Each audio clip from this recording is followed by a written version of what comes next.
Massive pyramids and ziggurats rose without steel or concrete. This video traces the sophisticated engineering knowledge that powered Bronze Age civilizations, revealing the secrets behind their monumental architecture and advanced technology. By the end, you will understand how ancient minds built a world that still captivates us, using only ingenuity and fundamental principles. How did they move stones weighing many tons or create alloys strong enough for empires with only basic tools? What hidden networks allowed this knowledge to spread across continents? Their legacy is not just in the stones they left behind, but in the very foundations of modern engineering. What does their relentless innovation tell you about human potential? Long before the first bronze alloy was ever cast, a quiet revolution was already underway. In the Neolithic era, humanity made a profound shift, trading wandering for settlement, and in doing so, laid the very first stone of engineering itself. This was not a time of grand monuments, but of fundamental discoveries. The simple need to store grain safely from the elements led to the creation of the first sturdy bins and silos. The desire for a permanent home, safe from weather and wildlife, pushed early builders to experiment with mud bricks, wooden posts, and stone foundations. They were learning through trial and error how to make walls stand straight and roofs hold firm. This was the true cradle of engineering, a hands-on education in the properties of local materials. The invention of the plow was a monumental leap in mechanical thinking, transforming how humans interacted with the earth. And the wheel, a deceptively simple circle, introduced a completely new principle of motion and efficiency, revolutionizing transport and later machinery. We can walk through the echoes of this ingenuity today. At a place like Çatalhöyük in Turkey, you can see a sprawling ancient town where houses were built so close together that people moved across the rooftops. The layout shows a remarkable sense of community planning, while the structures themselves reveal a growing, intuitive understanding of weight, support, and how to create a stable living space. These were the essential building blocks, the first chapters in a manual of creation that Bronze Age minds would soon read, and then rewrite entirely. The stage was set, awaiting only the spark of a new, revolutionary material to set it all ablaze. That spark came not from a flame, but from a rock. The true revolution of the Bronze Age began when humanity learned to unlock the potential hidden within the earth itself, transforming dull, heavy stones into gleaming, versatile metal. This was the dawn of metallurgy. The first steps were likely accidental, perhaps a colorful stone left near a hot campfire that later cooled into a malleable lump of copper. Early artisans quickly realized this new material could be hammered and shaped into simple tools and ornaments, a significant improvement over brittle stone. But copper alone was soft. The true breakthrough, the one that would define an entire era, came from a moment of brilliant experimentation. Someone, somewhere, discovered that by adding a small amount of another metal, tin, to the molten copper, they created an alloy far superior to either metal alone. This was bronze. It was harder, held a sharper edge, and was far more durable. This was not a simple recipe, it was a high-stakes science. Creating bronze required a sophisticated understanding of smelting. Artisans had to build furnaces capable of reaching intensely high temperatures, carefully controlling the airflow through cleverly designed channels to sustain the heat. They learned to identify specific ores and understand their properties, knowledge so valuable it became a closely guarded secret, passed down from master to apprentice. Evidence of this advanced craft is etched into the landscape of places like the Timna Valley. There, you can find the remnants of ancient smelting operations, with slag piles and furnace ruins telling a silent story of innovation and fire. But no single region had all the necessary ingredients.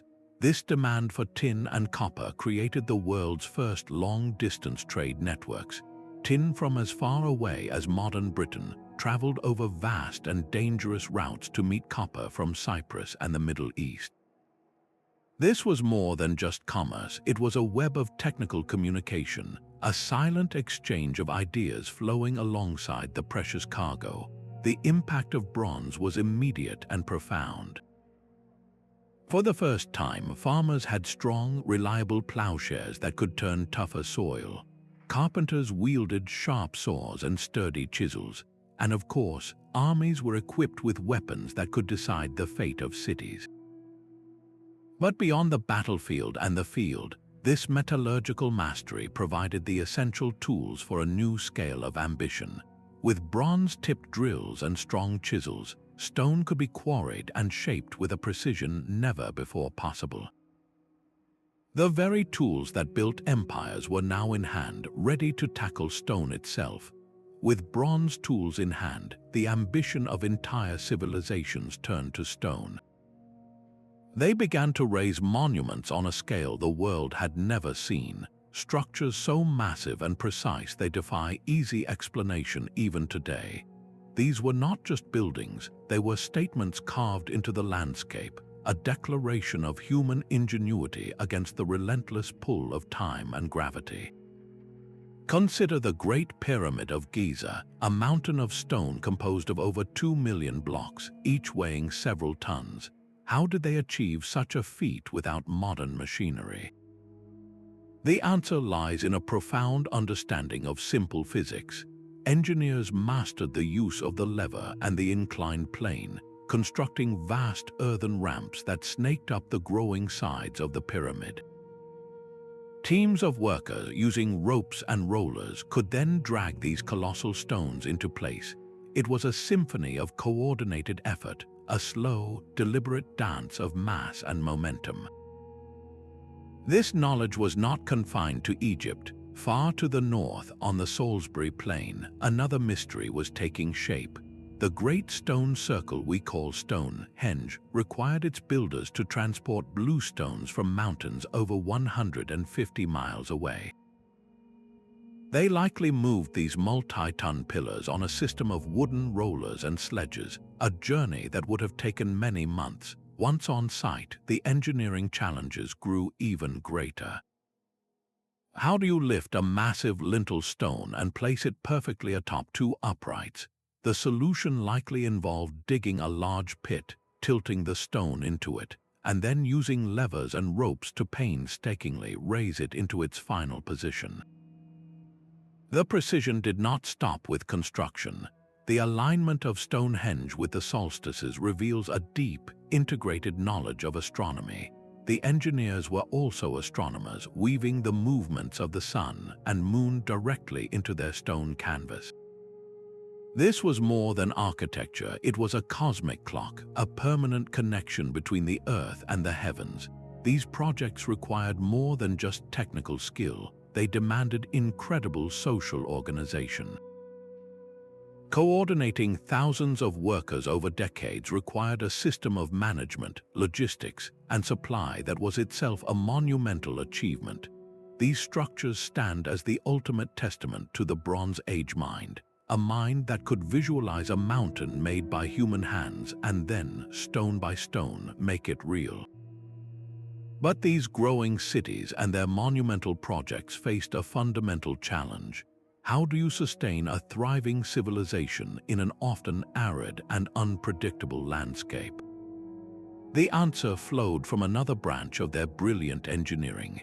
The mastery of stone and metal would have meant nothing without the mastery of water itself. In the sun-baked plains of Mesopotamia and the Indus Valley, survival was a direct function of hydraulic engineering. These civilizations did not just live near rivers, they learned to command them, turning unpredictable flows of water into the lifeblood of their cities. They constructed vast networks of canals that stretched for miles, channeling water from the great rivers to fields that would have otherwise been desert. This was not simply digging ditches, it was a precise science. Engineers had to calculate the gentlest of slopes, a gradient just steep enough to keep the water moving, but slow enough to prevent it from scouring the canal beds and collapsing the banks. They became masters of soil mechanics, understanding which earth would hold and which would wash away. To control this engineered flow, they invented sluice gates. These wooden or stone barriers could be raised or lowered, acting as valves to precisely regulate how much water reached each field, each neighborhood. They built reservoirs to capture the seasonal floods, creating water savings accounts for the dry months. This was a calendar written in water and mud, a system that required foresight and complex logistics. The result was agricultural abundance. For the first time in human history, a single farmer could produce far more food than his own family needed. This surplus was the fundamental fuel for everything else. It allowed for specialization. Not everyone had to farm, so people could become artisans, priests, soldiers, and administrators. In the Indus Valley city of Mohenjo-Daro, this hydraulic genius turned inward. The city was laced with a sophisticated grid of baked brick drains and sewers, running beneath the streets and even into individual homes. Waste was carried away from populated areas, a monumental leap in public health that would not be rivaled for thousands of years. Maintaining these vast waterworks demanded a new form of social organization, a centralized authority that could plan projects, marshal labor, and settle disputes over water rights. Engineering and governance became intertwined, each strengthening the other. The ability to control water did not just build cities, it built civilization itself. And as these thriving societies looked beyond their borders, the very trade routes that supplied their tin and copper began to carry something even more valuable, the blueprints for this hard-won knowledge. These rivers of commerce were the internet of the ancient world, carrying packets of innovation as surely as they carried ingots of bronze. Along the dusty caravan trails and bustling sea lanes connecting the Mediterranean to the Near East and beyond, merchants were more than just traders, they were unwitting professors of engineering. A ship carrying tin from the distant mines of Cornwall to the palaces of the eastern Mediterranean was also carrying a priceless cargo of technical knowledge. For that tin to be useful, both the seller and the buyer had to share a common language of metallurgy, an understanding of the precise ratios needed to create a perfect bronze alloy. This shared technical grammar was the true foundation of international trade. This cross-pollination of ideas extended far beyond metal. Architectural blueprints seemed to travel invisibly along these routes. Look at the massive Lion Gate of Mycenae in Greece, with its imposing entrance capped by a corbelled arch, where stones are stacked in successively overlapping layers until they meet at the peak. Then, hundreds of miles to the east, you find the very same architectural solution holding up gateways in the Hittite capital of Hattusa. This was not a coincidence, it was a clear case of technological diffusion. An artisan or engineer, having seen the technique in one land, carried the concept to another, where it was then adapted to local styles and materials. The result was a hybrid vigor in technology, where the best ideas from different cultures merged to create something stronger and more efficient than any single tradition could have produced alone. To make this complex web of exchange function smoothly, these early globalists needed a common framework for trust. They developed standardized weights, often shaped like ducks or other animals, and uniform measures of volume. A merchant from Mesopotamia could confidently do business with a counterpart in the Indus Valley because a shekel of silver was understood to have the same value and a bushel of grain the same volume. This reliability was enforced by some of the world's first contract laws, etched into clay tablets which spelled out the obligations of all parties. This legal and metrological system was the operating system for Bronze Age globalization, reducing friction and building the confidence necessary for long-term collaboration. The engineering marvels we still admire today were not the products of isolated genius, but the fruits of a vibrant international conversation, a dialogue written in stone, metal, and law. And the vocabulary for that dialogue was a growing, sophisticated toolkit of fundamental principles. A chisel is more than just a piece of sharpened metal, it is an extension of human will. The true power of Bronze Age engineering was unlocked not by grand designs alone, but by the quiet revolution happening in the hands of the craftsperson. With the creation of specialized bronze tools, human capability was fundamentally enhanced. A bronze saw, with its teeth carefully set, could slice through timber with a speed and precision that stone tools could never match. A bronze drill, often powered by a bow that was spun back and forth, could bore clean holes into wood, bone, or even soft stone. These were the instruments that transformed rough blocks into intricate carvings adorning temples, and that created the complex joinery holding royal palaces together. They turned brute force into controlled, deliberate action. This drive for efficiency sparked early forms of mechanization. The potter's wheel, a technology that had been around for some time, inspired an even more profound innovation, the lathe. By rotating a piece of wood or soft stone against a fixed cutting tool, a craftsperson could produce perfectly symmetrical shapes, bowls, and legs for furniture with a consistency that was previously unimaginable. This was a fundamental shift from shaping an object by moving a tool around it to moving the object itself against the tool. The bow drill worked on a similar principle, using continuous, reciprocal motion to generate the friction and force needed for drilling. These were the first steps toward machines that amplified human effort, but clever design was not only about power, it was also about comfort and control. Many of these tools were crafted with a deep, intuitive understanding of ergonomics. Handles were shaped to fit the palm, reducing strain and allowing for hours of work without crippling fatigue. This was not a minor detail, it was a critical factor in achieving the astonishing accuracy we see in surviving artifacts. A comfortable craftsperson is a precise craftsperson. This principle of mechanical advantage scaled up dramatically on the construction site. The same worker who could not hope to lift a multi-ton stone could, using a system of ropes and a well-placed lever, nudge it into motion. Inclined planes in the form of massive earthen ramps turned the impossible task of lifting a block hundreds of feet into the manageable, if still arduous, job of dragging it up a slope.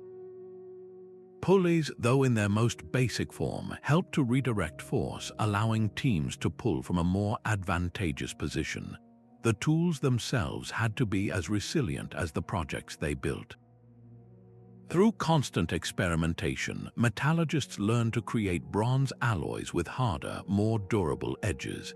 A chisel that could maintain its sharpness through a day of pounding against limestone was worth its weight in gold.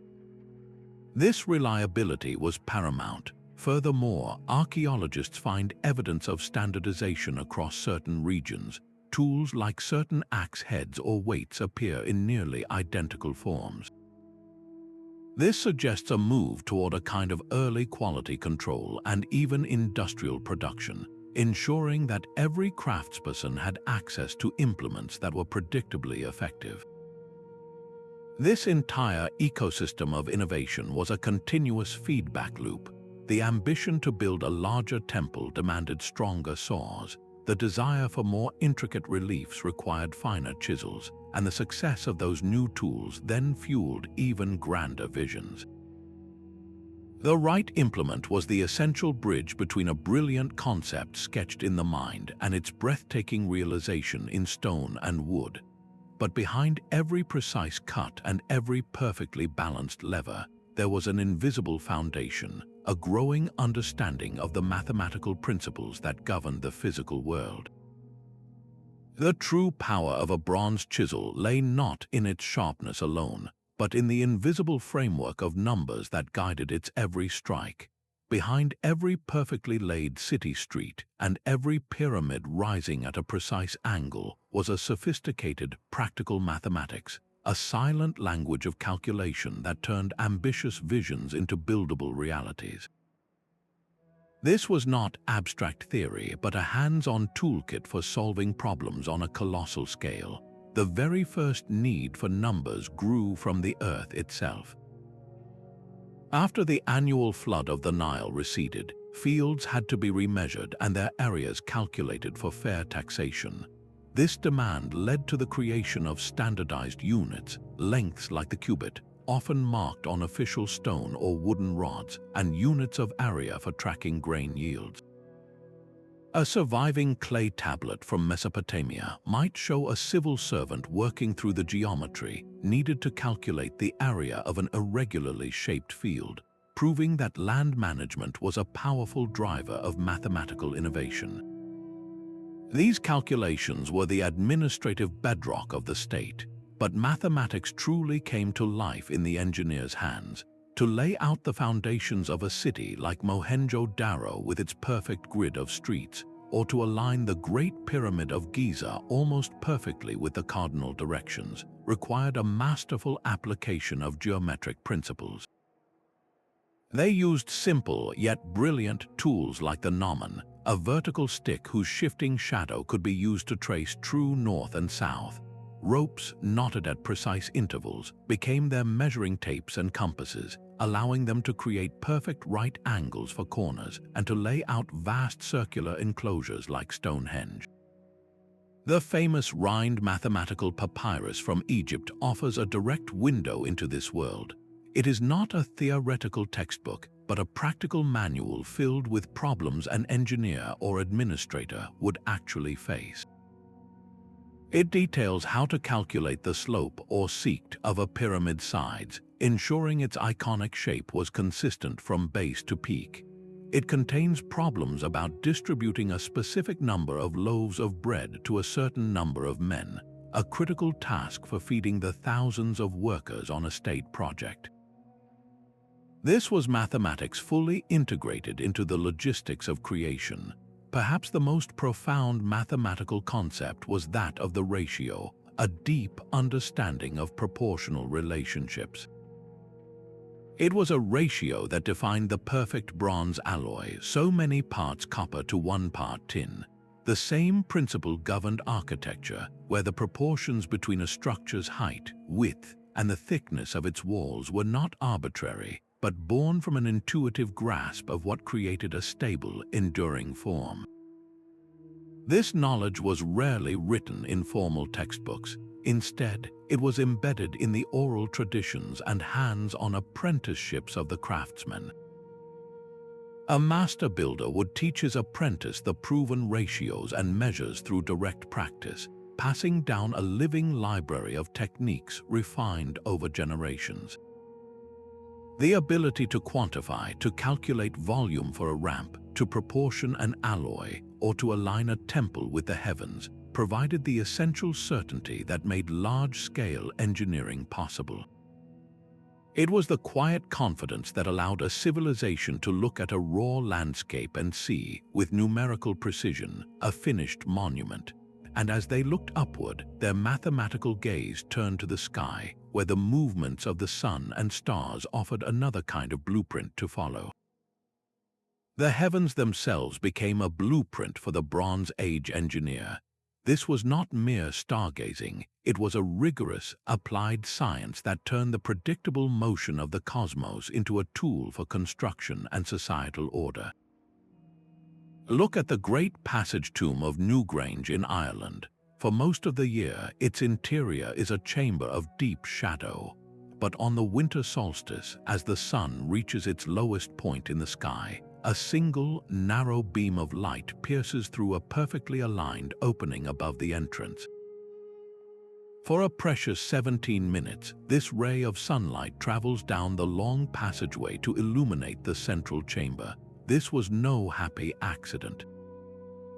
It was the result of generations of careful observation, a precise understanding of the solar cycle encoded in stone. To achieve this, the builders had to calculate the exact angle of the sun's path on the shortest day of the year, and then orient the entire massive structure to capture that one fleeting moment. This celestial choreography required a deep, intergenerational memory, a continuous recording of astronomical data passed down through the decades. The knowledge gained from watching the sky was distilled into the world's first accurate calendars. By tracking the cyclical journey of stars like Sirius or the precise points of the solstices, these engineer astronomers could predict the coming of the flood season in Egypt or the optimal time for planting in Mesopotamia.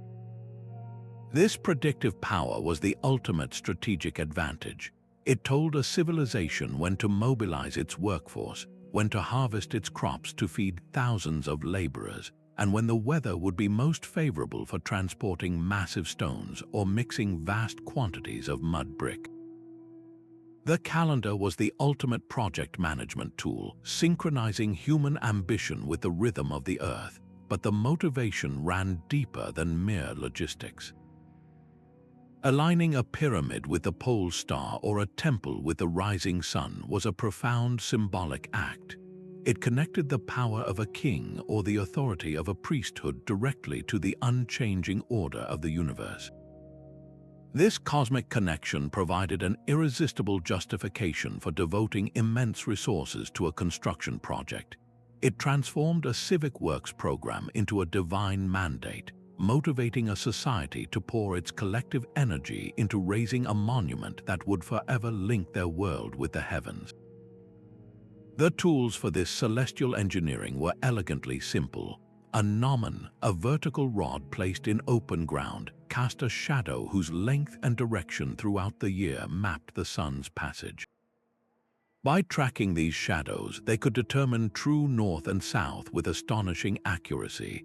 Long, straight sighting lines between distant posts or stone markers allowed them to lock in the rising and setting points of key stars on the horizon. These methods were a direct application of their practical geometry, scaling up principles of angles and alignment to a monumental, even cosmic, scale. This seamless fusion of disciplines is what truly defined their genius. The astronomer, the mathematician, and the stonemason were not separate specialists. They were often the same person or part of a tightly knit intellectual community. Their knowledge was a single, integrated whole, where understanding the stars was as essential to building a stable society as understanding the properties of clay or the strength of a bronze alloy. The sky was not a distant mystery. It was the most reliable instrument in their toolkit, a clock and a compass guiding the rise of civilization itself. Yet none of these celestial alignments or engineering marvels would have been possible without a revolutionary social invention, one that could organize thousands of people toward a single, monumental goal. The scale of these projects is almost impossible to comprehend. To build a pyramid or a vast network of canals required more than brilliant engineering. It demanded a new kind of social engineering, the ability to mobilize and sustain thousands of people for decades. This was the ultimate logistical challenge. Think of the Giza Plateau not as a silent construction site, but as a bustling, temporary city. Here lived a workforce of thousands, a mix of highly skilled artisans who carved the intricate hieroglyphs and set the casing stones alongside seasonal laborers who came when the Nile's flood made farming impossible. They were not slaves in chains, but a managed workforce supported by a vast administrative machine. This machine had to solve a basic, monumental problem every single day. How do you feed 20,000 people in the middle of a desert? The answer was a supply chain of breathtaking efficiency. Barges laden with grain, cattle, and fish sailed up and down the Nile. Scribes meticulously recorded every sack of grain and every jar of beer, the common wages for this immense labor. Bakeries and breweries operated on an industrial scale to keep the workforce fed and hydrated. This was resource management on a scale the world had never seen. But what motivated a person to spend years hauling stone under the burning sun? It was a complex blend of incentive and belief. The promise of a reliable wage in food and drink provided for their families back in their villages. There was also a powerful social and religious pull, contributing to a project that connected the king to the gods and ensured the cosmic order was a sacred duty, a way to earn honor and a better standing in the community and the afterlife. This delicate balance of practical reward and shared spiritual purpose was the key to maintaining morale. The entire operation relied on the era's most revolutionary technology, writing. The development of cuneiform in Mesopotamia and hieroglyphics in Egypt was driven not by poetry but by bureaucracy. Scribes were the project managers, using clay tablets and papyrus to track inventory, assign tasks, draft architectural plans, and record the daily rations for each work crew. Writing was the operating system that made this colossal human collaboration possible, turning a chaotic mob into a disciplined, coordinated force. This organizational capacity was a form of engineering in its own right. It demonstrated a society's ability to commit to a communal vision, harnessing the power of the many to achieve what was impossible for the few. And once these thriving, organized societies had built their monuments and filled their granaries, they faced a new challenge, protecting it all from the ambitions of others. The wealth of a civilization is a magnet for conflict, and the brilliant minds who built temples and canals soon turned their ingenuity to a new, urgent task, building walls that could not be breached.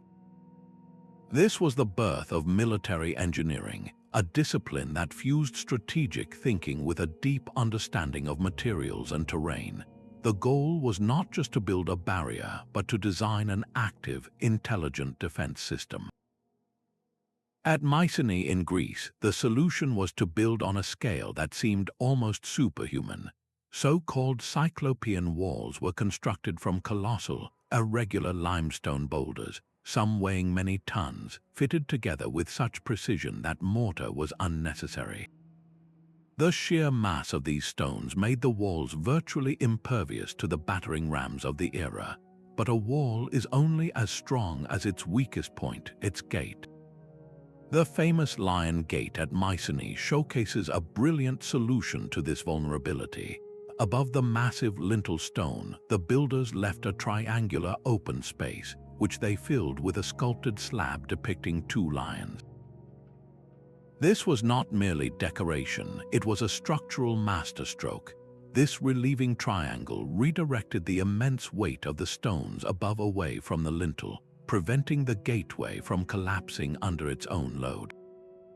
At the same time, the imposing lion sculpture served as a powerful psychological weapon, a declaration of the city's strength and divine protection to any who approached. Defense was layered like an onion. Beyond the primary wall, engineers constructed projecting bastions, towers that allowed defenders to fire along the face of the wall, creating deadly crossfire against anyone attempting to scale it. High ramparts provided elevated platforms for archers, while deep, dry moats or steep, sloped embankments known as glacis made it incredibly difficult to approach the base of the wall with siege ladders or tunneling tools. The glacis, in particular, was a stroke of genius, a simple earthen slope that could deflect projectiles and make any direct assault a slow, exhausting climb under a hail of arrows. These fortifications were not static monuments, they were living systems that evolved in a constant arms race. The invention of more powerful siege towers and rams demanded ever more resilient responses. Engineers had to anticipate new methods of attack, constantly refining their designs, thickening walls, and adding more complex outerworks. This dynamic interplay between offense and defense pushed the boundaries of architectural possibility. The principles of defensive engineering became critical for the very survival of the state. A secure city was a stable one, a place where trade could flourish, knowledge could be preserved, and culture could thrive. The same ingenuity that raised pyramids to the sky was now focused on protecting the civilization below, proving that the greatest engineering is often that which allows peace to endure long enough for a legacy to be built.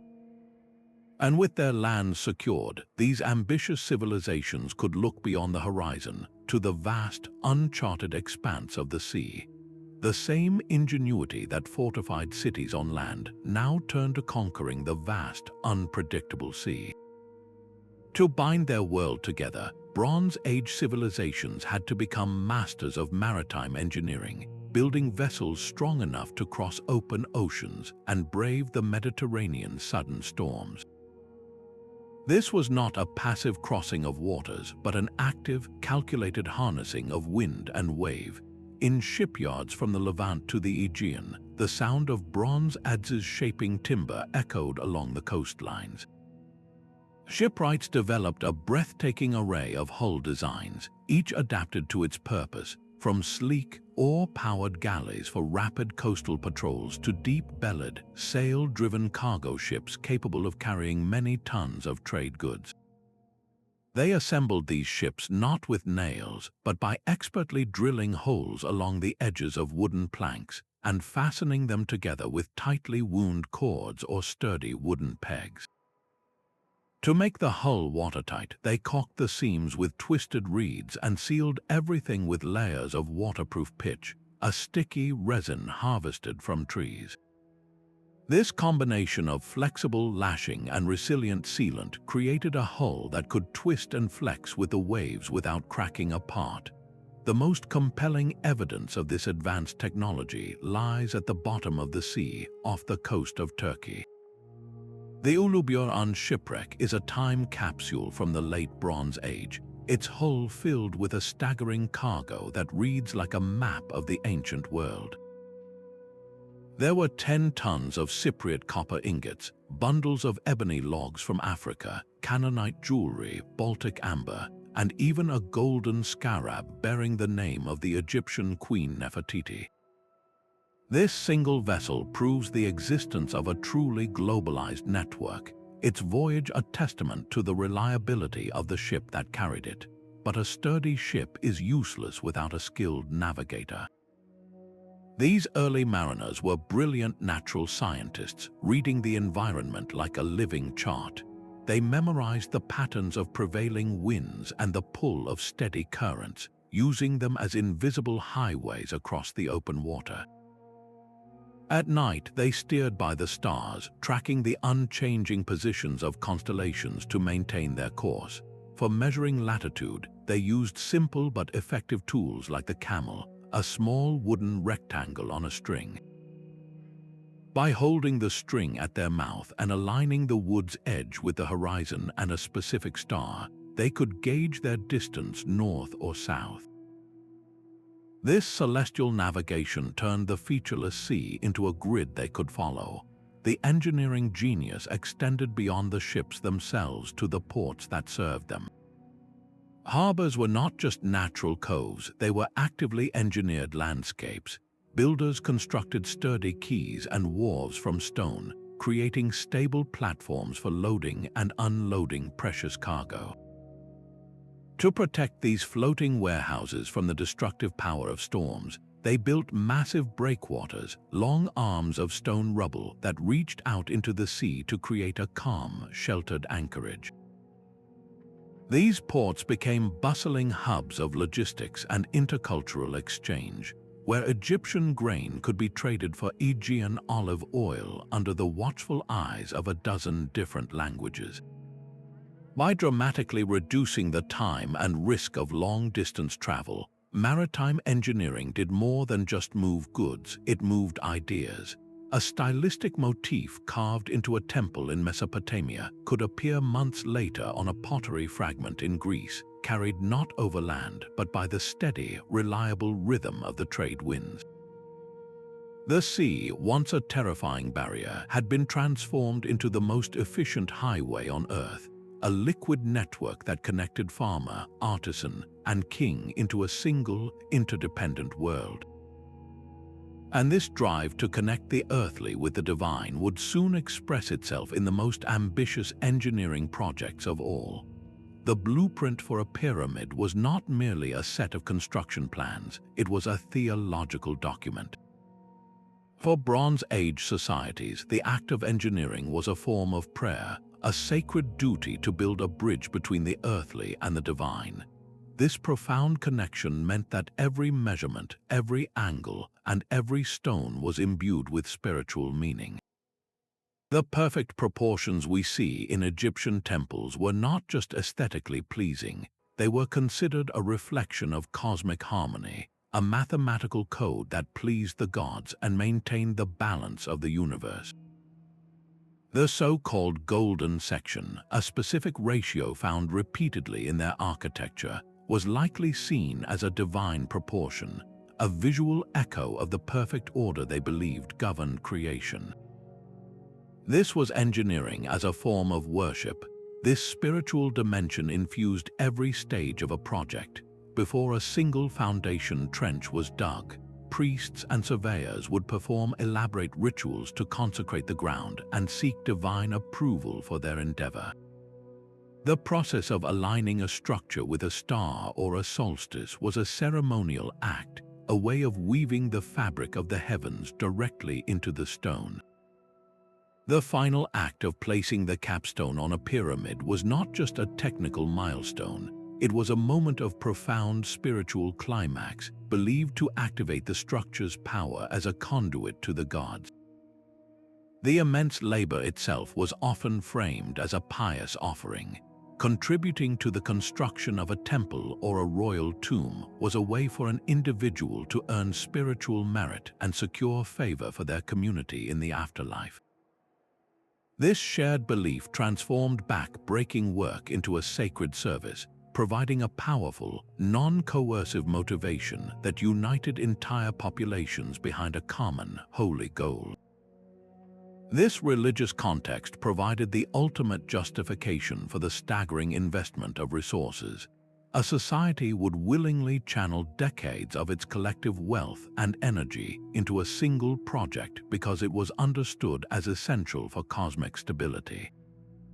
The durability of these structures was not just a matter of pride, it was a theological necessity. A flimsy temple would be an insult to the gods, so only the most advanced engineering techniques and the most resilient materials were acceptable. This demand for eternal endurance is precisely why their creations have survived for millennia, allowing us to study them today. The great ziggurats of Mesopotamia, reaching toward the heavens, were not just office towers for priests, they were literal stairways for divine beings to descend to earth. The fusion of unwavering faith with relentless technical innovation resulted in the most iconic and enduring symbols of the age, monuments where the hand of the engineer and the will of the gods became one. But while the pharaohs and priests looked to the stars, the lives of ordinary citizens were shaped by a different, yet equally brilliant, kind of engineering happening at street level. The same societies that built for eternity also had to solve the messy, practical challenges of daily urban life. While the pyramids reached for the heavens, the true genius of Bronze Age engineering was also carved into the streets of its first great cities. These were not chaotic settlements that simply grew, but meticulously planned environments, designed from the ground up to manage the complex challenges of dense urban living. In the Indus Valley, the city of Mohenjo-Daro stands as a stunning example of this foresight. Its layout was a precise grid of wide, straight streets that intersected at perfect right angles, creating orderly city blocks. This was not just for aesthetics, it was a brilliant solution for managing traffic flow, allowing carts and people to move efficiently, and giving the city an underlying sense of calm and organization. This sense of order was baked into the very bricks of the city, which were manufactured in standardized, uniform sizes. This meant that any brick from any kiln would fit perfectly with any other, speeding up construction and creating a consistent, resilient urban fabric. But the most revolutionary thinking was hidden beneath the streets. A sophisticated network of baked brick drains and sewers ran throughout the city, channeling waste and rainwater away from homes and public spaces. Individual houses had bathrooms with drains that connected to this main system, an innovation in public health that would not become common again for thousands of years. This was engineering with a clear purpose to promote hygiene and prevent illness in a densely populated community. The city itself was zoned with a clear understanding of function. Residential neighborhoods with their multi-story homes, which maximized living space within the city walls, were separate from bustling commercial areas and the elevated citadel that likely served ceremonial and administrative purposes. This separation of uses reduced conflicts and made daily life more predictable. Planners even considered the environment, orienting buildings to capture cooling breezes and provide shade from the harsh sun, creating a more comfortable and sustainable urban microclimate. Public infrastructure was central to this vision. Communities dug deep, reliable wells to provide clean water for all citizens. They built large, centralized granaries to store surplus grain, acting as a buffer against famine and a tool for social stability. The Great Bath at Mohenjo-Daro, a large, waterproofed public pool, likely served both ritual and social purposes, a space for community gathering and cleanliness. This holistic approach, addressing water, food, health, and social space, created a resilient urban ecosystem. It was a conscious effort to use engineering and design not just to build shelters, but to build a better, more harmonious way of life for thousands of people. The legacy of these first urban planners is all around us, in the grids of our modern cities, and the very idea that a city should be designed for the well-being of its inhabitants. This grand vision of urban life, however, relied entirely on a quiet revolution in materials science, a deep understanding of the humble substances they transformed into a civilization. The strength of a civilization was measured by its understanding of the very ground beneath its feet. Bronze Age engineers became masters of material science through relentless, hands-on experimentation, learning to read the land like a living text. They knew that not all clay was the same. A clay perfect for a delicate pot would crack under the heat of a furnace, while a clay suitable for a brick might be too coarse for a watertight storage jar.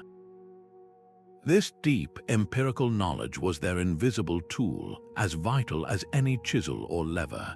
They discovered that by mixing sand or fine grit into the clay, a process called tempering, they could dramatically improve its performance.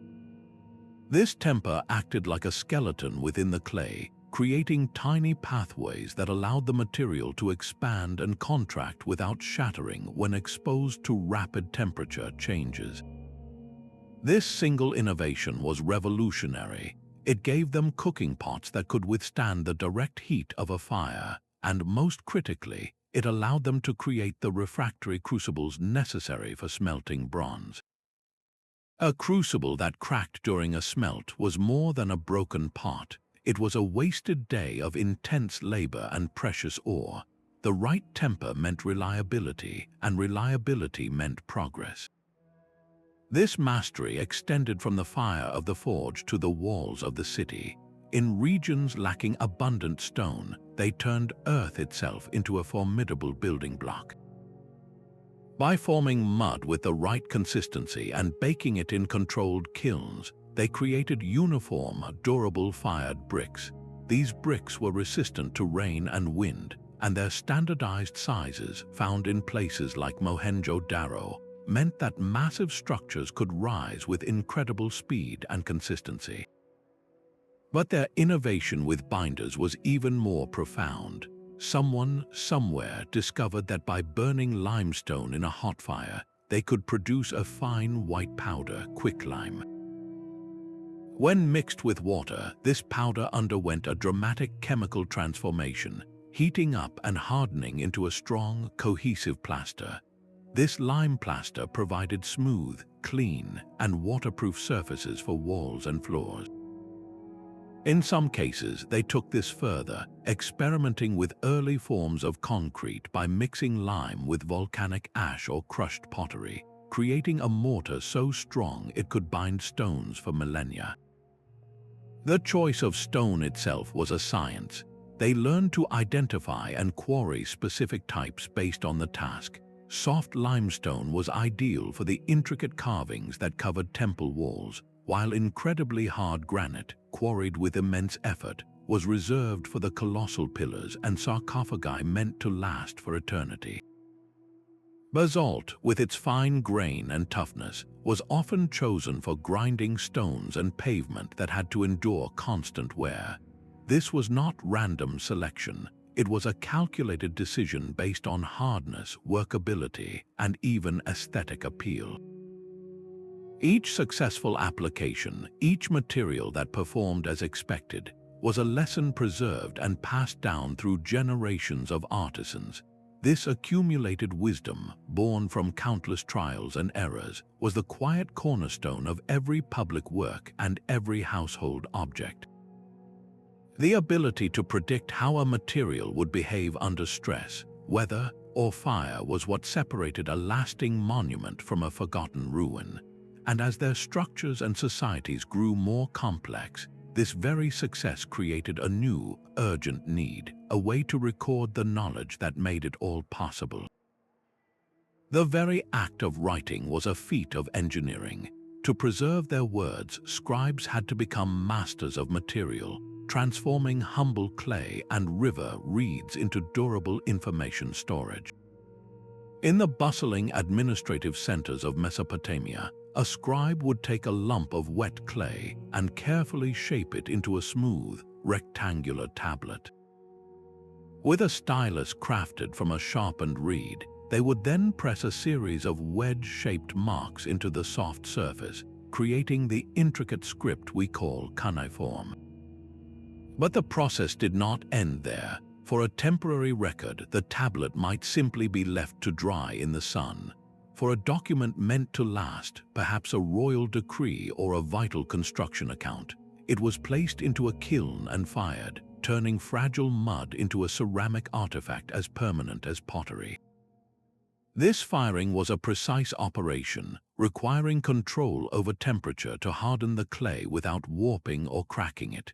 Each perfectly preserved tablet we unearth today is a testament to this chemical and thermal engineering. Meanwhile, along the Nile, Egyptian scribes developed a different solution, one that prized portability. They harvested the tall papyrus reed, slicing its pith into thin strips.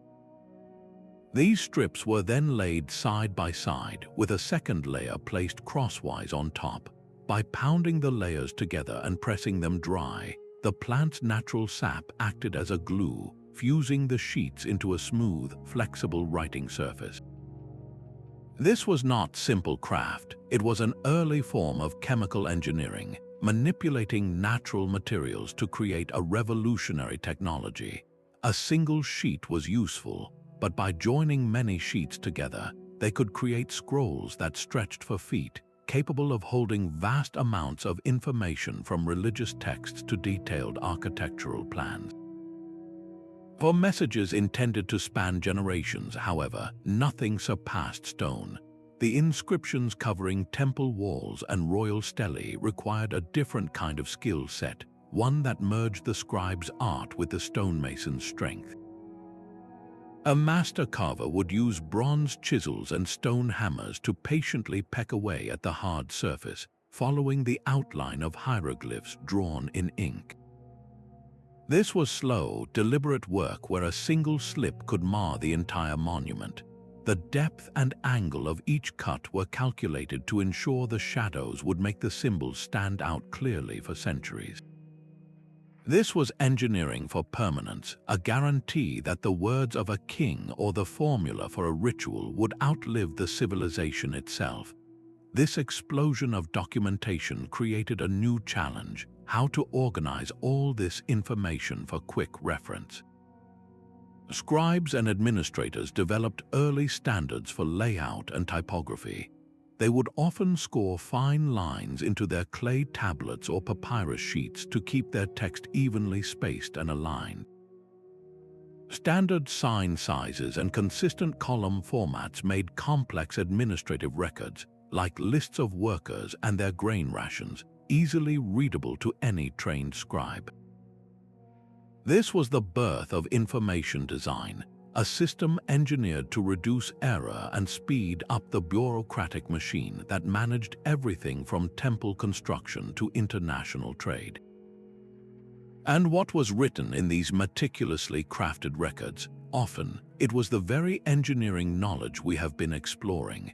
A clay tablet might not hold a poem, but a mathematical problem explaining how to calculate the volume of a pyramidion. A papyrus scroll could contain the logbook for a temple construction site, noting how many blocks were moved each day and how much bread was required to feed the team. The famous Code of Hammurabi, inscribed on a towering black stone stele, was not just a list of laws. It contained regulations for builders, holding them accountable if a poorly constructed house collapsed and caused harm. Writing became the ultimate tool for quality control and the preservation of technique. A master builder's knowledge was no longer locked in his memory alone. It could be recorded, copied, and sent to another city, allowing for techniques to be refined and improved upon over generations.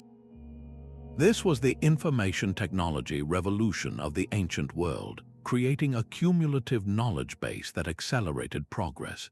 To truly understand how these techniques worked, we cannot rely on texts alone. We must try to recreate them. This is where the fascinating field of experimental archaeology comes in, using hands-on testing to unlock the secrets of the Bronze Age. A theory about the past remains just a theory until it is tested with fire and stone. This is the world of experimental archaeology, where historians and engineers roll up their sleeves to reconstruct ancient techniques, not in books but in real life. They build replicas of Bronze Age furnaces, carefully layering clay and charcoal, then fire them up to see if they can reach the scorching temperatures needed to smelt copper. Through trial and error, they learn the precise ways to control airflow, discovering how ancient metallurgists could have consistently produced high-quality bronze without a single digital thermometer. These experiments reveal that their methods were not guesswork, but a refined, empirical science born from generations of careful observation. The same hands-on approach is applied to the mystery of the megaliths. Teams have attempted to move massive stones using only ropes, wooden sledges, and log rollers. One famous experiment in France successfully transported a 30-ton block for miles using a wooden track lubricated with soap, a method that would have required immense coordination and rhythmic teamwork. These trials uncover the sheer physical logistics, the number of people needed, the chance that might have kept them in sync, and the practical problem-solving that turned an impossible task into a managed, if arduous, process. This work consistently debunks old myths that relied on alien intervention or lost super sciences. Instead, it shows that the real secret was a deep, intuitive understanding of physics, combined with a highly organized society capable of mobilizing labor. Perhaps the most crucial insight from these experiments is the concept of tacit knowledge, the skills that are never written down but are learned only through doing. A master bronze caster knows the perfect moment to pour the molten metal not by a timer, but by the color and flow of the liquid, a skill gained through years of apprenticeship. A stonemason feels the right amount of force to apply to a chisel to avoid cracking a valuable block. This intangible, practical wisdom was the true engine of Bronze Age innovation, passed silently from one skilled hand to the next. By physically recreating these ancient challenges, experimental archaeology closes the gap between the silent artifact in a museum case and the sweating, thinking, problem-solving human who made it. It transforms our view of the past from a static display into a dynamic world of lived experience, granting us a profound respect for the ingenuity that shaped our world. This practical genius extended beyond monuments and metals, guiding how these early engineers learned to thrive within the demanding embrace of their natural environment. A civilization's survival was written in the slopes of its hills and the flow of its rivers. Bronze Age engineers did not seek to conquer the natural world, but to listen to it, creating a profound harmony between their structures and the earth. In rugged, mountainous terrain, they sculpted the land itself into a series of vast, ascending steps.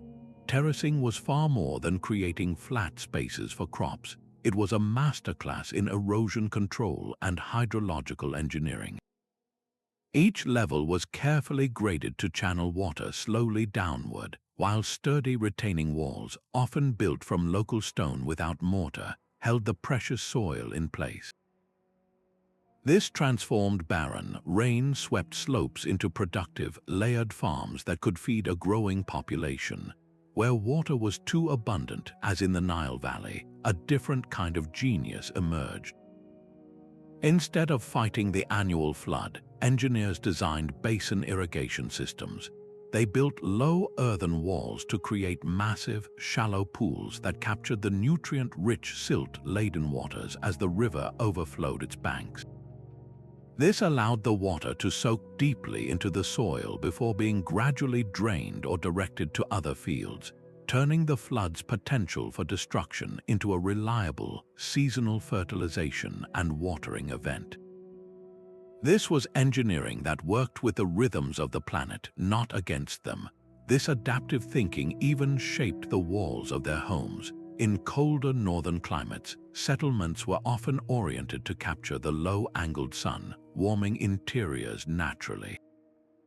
In the intense heat of the Middle East, thick mud brick walls provided superb insulation, and narrow, shaded streets channeled cooling breezes through cities. This was an early, intuitive form of passive solar design, using the building's own mass and placement to regulate temperature without any need for external power. The very materials they used told a story of local partnership. It was not just about reducing the immense effort of transport, though that was a major benefit. Using local stone, clay, and timber meant that a structure was inherently suited to its environment, its materials already acclimated to the local weather patterns and geological conditions. A building made from the limestone of the region would naturally blend into the landscape, both aesthetically and structurally, as its foundation was literally part of the same bedrock. This entire approach was built upon a deep, generational knowledge, a collective memory of which trees were strongest for beams, which clays made the most watertight plaster, and how the water table shifted with the seasons. They were ecologists long before the word existed. Their solutions were never one-size-fits-all. They were bespoke, tailored to the unique challenges and opportunities of each valley, each river delta, and each mountain range. This is why Bronze Age architecture is so wonderfully diverse, a direct reflection of the landscapes that inspired it. This was more than just practical sustainability. It was a worldview that saw human activity as an integrated part of a larger, living system. The longevity of their achievements, the fact that their terraces are sometimes still farmed today and their irrigation principles still studied, stands as a powerful testament to the wisdom of building in concert with nature. This deep-seated resilience, however, would soon be tested by a convergence of challenges that no amount of local engineering could fully withstand. Stability is a fragile illusion. Around 1200 BCE, the interconnected world of the Bronze Age began to fracture. The great palaces burned, trade routes fell silent, and the hum of bustling cities was replaced by an unsettling quiet. This was not a single event, but a cascade of failures that brought an entire era of engineering brilliance to a staggering halt. The intricate systems that had sustained these civilizations, from the vast grain shipments feeding pyramid builders to the tin traders connecting continents, unraveled with shocking speed. Centralized authority, the very engine behind monumental projects, dissolved. Without the king's administration to coordinate thousands of workers and the scribes to record their efforts, the knowledge of how to build and maintain a civilization began to fade from memory. What could cause such a widespread collapse? Historians point to a perfect storm of challenges. Shifts in climate patterns may have led to prolonged droughts, crippling agriculture and causing famine. Waves of population movement and conflict put immense pressure on fortified borders. Internal social unrest likely strained the rigid hierarchies to a breaking point. The stable, resource-rich conditions that had allowed for decades-long engineering projects simply vanished. The most profound loss was of knowledge itself. As literacy declined and scribble schools closed, the technical manuals written on clay tablets were no longer copied or studied. The precise ratios for creating the strongest bronze alloys, the geometric calculations for pyramid slopes, the complex logistics for managing a workforce of thousands, this hard-won expertise fell into disuse. Specialized artisans, their trades no longer in demand, could not pass their skills to a new generation. The great libraries of technical knowledge became silent archives, buried under the dust of abandoned cities. This period stands as a sobering reminder of how fragile complex societies can be, and how the advanced technologies they depend on are not guaranteed to endure. Yet, even in this twilight, embers of the old brilliance glowed. In isolated regions, particularly in the rising cities of the Levant and parts of Mesopotamia, some technical traditions were carefully preserved. The secrets of ironworking, a technology that had been developing on the periphery, began its slow journey to the forefront.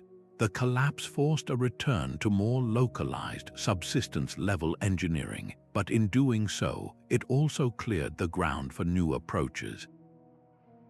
The end of the Bronze Age was not a full stop, but a dramatic and difficult transformation, a necessary dark age that set the stage for an entirely new world to be built from the fragments of the old.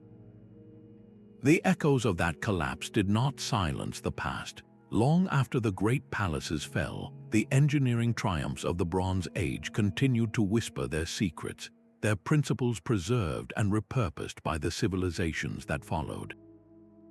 The Greeks, standing amidst the colossal ruins of Mycenae, wove the memory of that lost technical prowess into their own myths.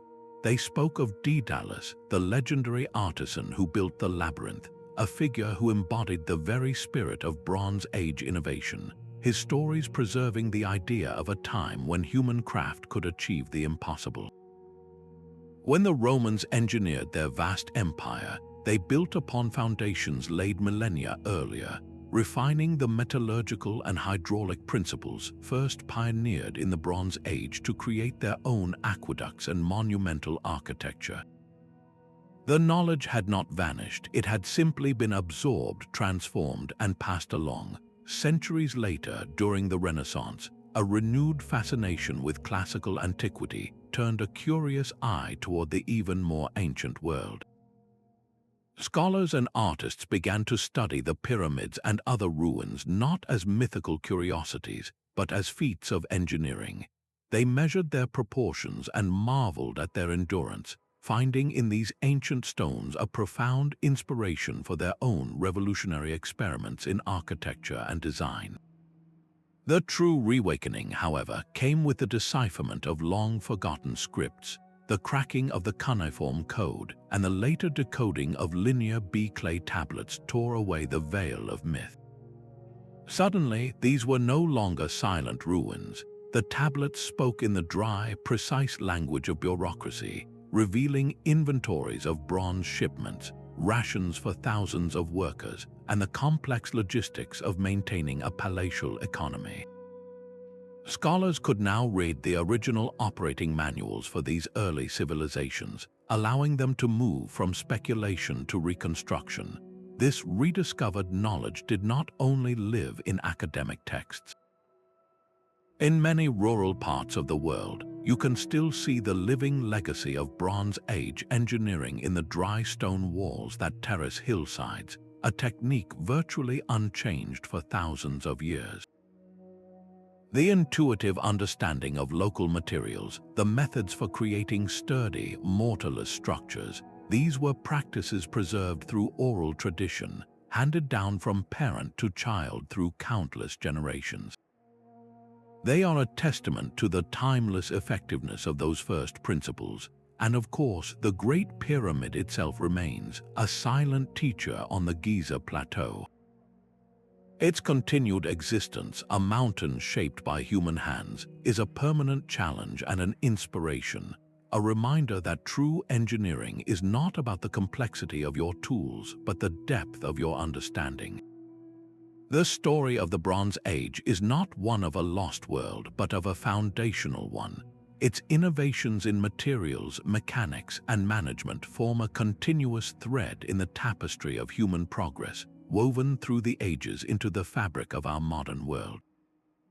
This reconnection with our deepest engineering roots compels us to look forward with a new sense of responsibility, to consider the ethical dimensions of how we learn from those who came before. Our fascination with these ancient wonders must be tempered by a deep sense of responsibility. As we uncover the engineering marvels of the Bronze Age, we are not merely studying inert stones and artifacts. We are engaging with the living heritage of communities whose ancestors built these civilizations. The very ground that holds these secrets is often the homeland of indigenous peoples who possess their own rich histories and understandings of the past.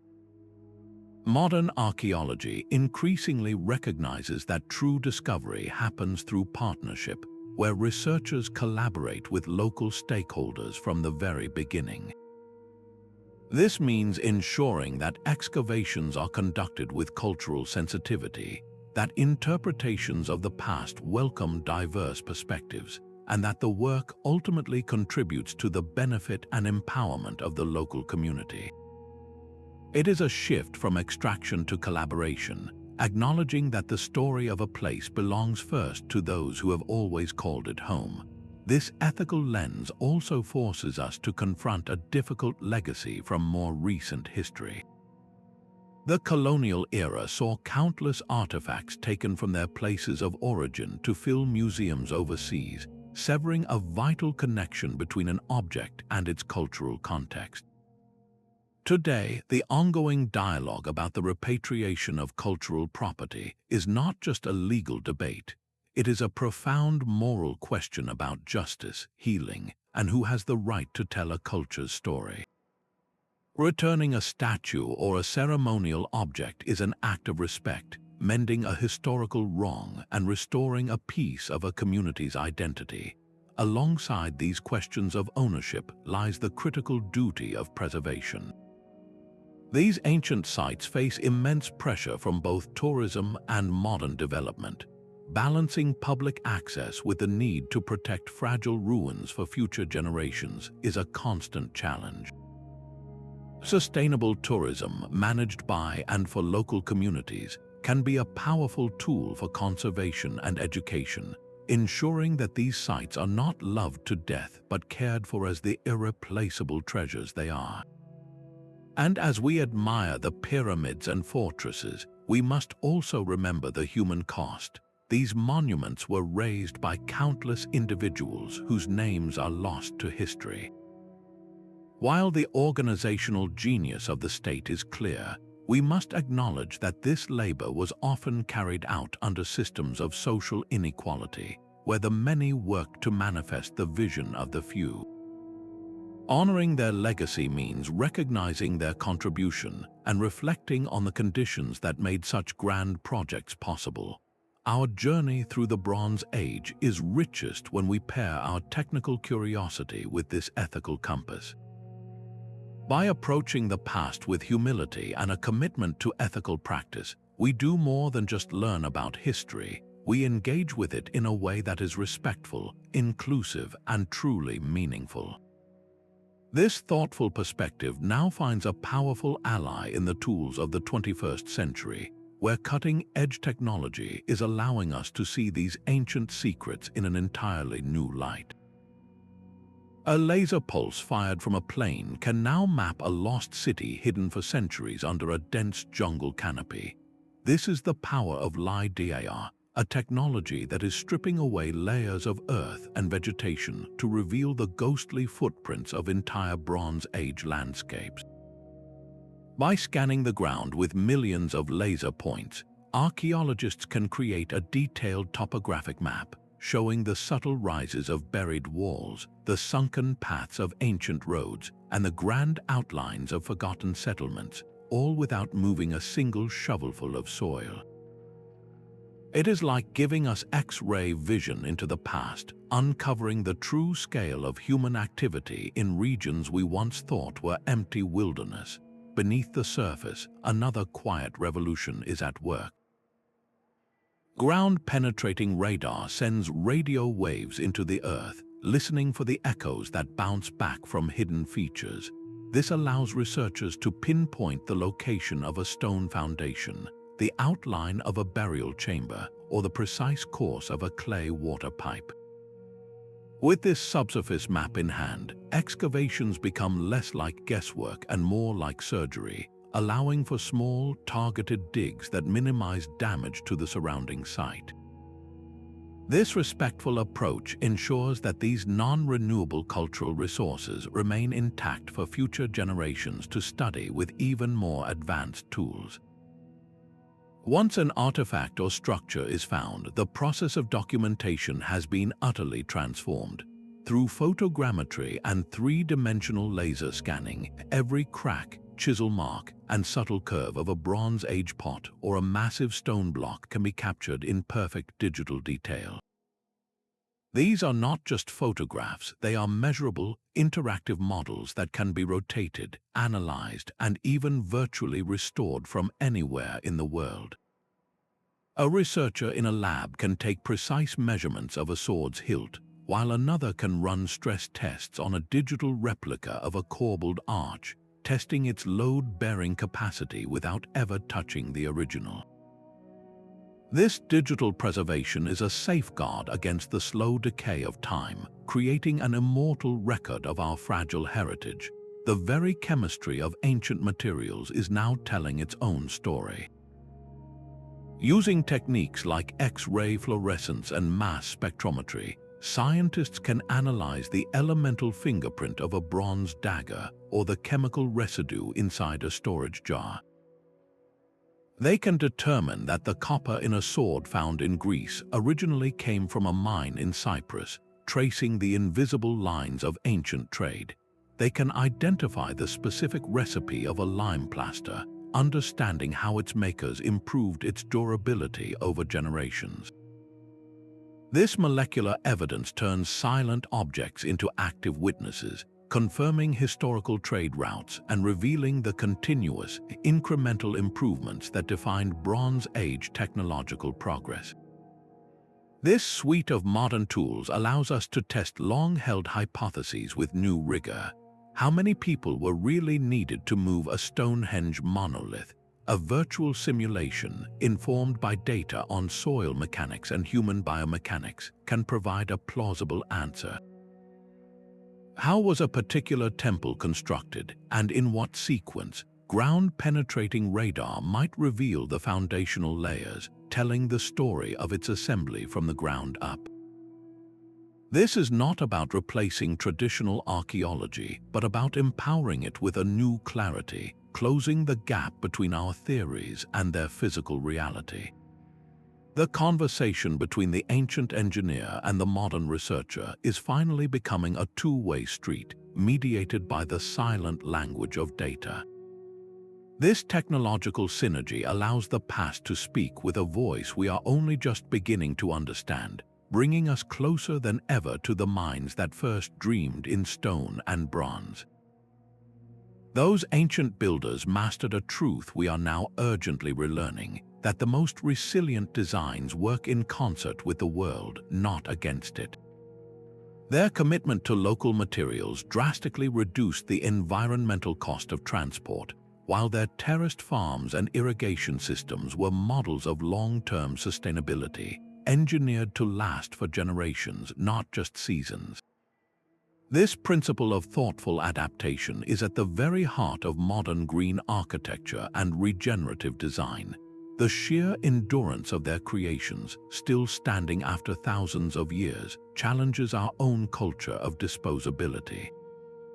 It speaks to a philosophy where quality and foresight were paramount, where building something to last was a value woven into the fabric of society. This long-term thinking is a profound lesson for our own projects, large and small. The vibrant technological exchange of the Bronze Age underscores another critical insight, that innovation thrives on diversity. The best ideas emerged at the crossroads of cultures, where different perspectives and techniques could merge and improve.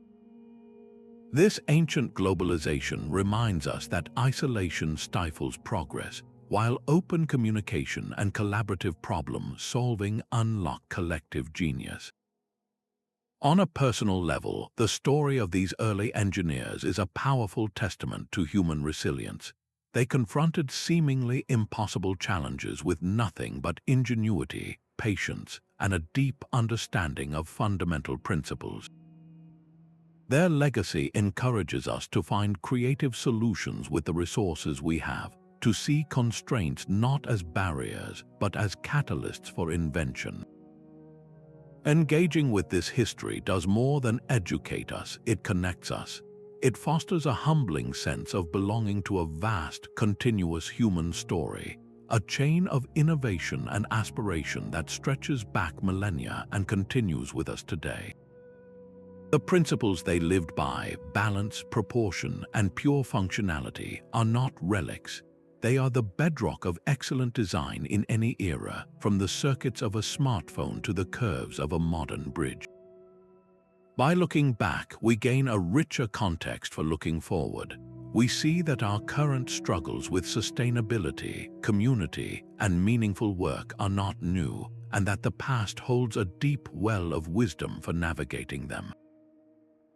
The true monument of the Bronze Age is not just the stone they left behind, but this enduring blueprint for building a better world. The journey through the Bronze Age leaves us with a profound sense of connection to these first great engineers.